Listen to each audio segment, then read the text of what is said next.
Hi guys! Good morning! Welcome to Leora Homes Naik. Ayan. Guys, ang ganda. First time ko dito, promise. So, ang pupuntahan natin ay ang kanilang turnover unit. Naipa-screen. So, paglipat ninyo, mayroon na talaga siyang screen. Ayan. Kakaiba. Siyempre, bare siya. Bare type po. Yan. At may mga screen talaga pati yung mga bintana. Ang bongga. Then, ayan siya. Sa kuryente. Oh, malinis na po ang ceiling dito sa baba. Yan. Maganda rin ang pinto. Yan. May release na rin yung hagdanan. Siyempre, kung may drills yung harap, mayroon din po yung likod. At ang lawak ng CR.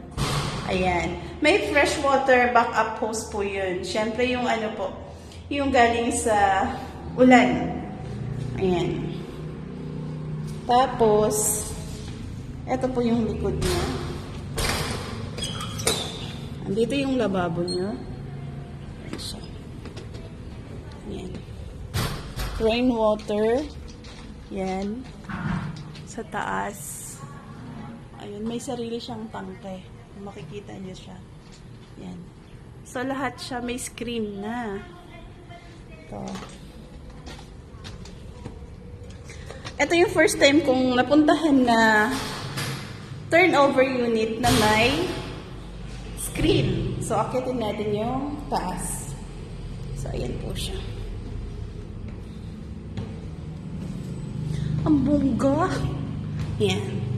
So, sa taas din, kayo na mag-partition nung dalawang kwarto niya. Yan. Pero ang mga bintana, guys, naka-screen na. Ang bongga. Gusto ko to. Diba? Hindi mo na alalahanin ng lamok. Kasi hindi na siya makakapasok. So, naka-ready na talaga yung screen. Galing nga. So, provision of 2-bedroom. May kisame na rin siya. Ayan. Yung paghati na lang ng kwarto. Yun na lang ang kulang. Pero yung hagdanan is ready. Yun. Ganda.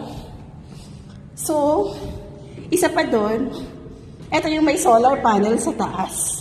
Siyempre, hindi ko naabot yun. Yan. So, maganda na maganda. Bongga. So, i-reserve na natin ito. Maganda. Ang ganda ng lugar. Ganyan siya. Ayan. Leora Homes Naik. Mabilis lang namin Mabilis lang ang biyahe.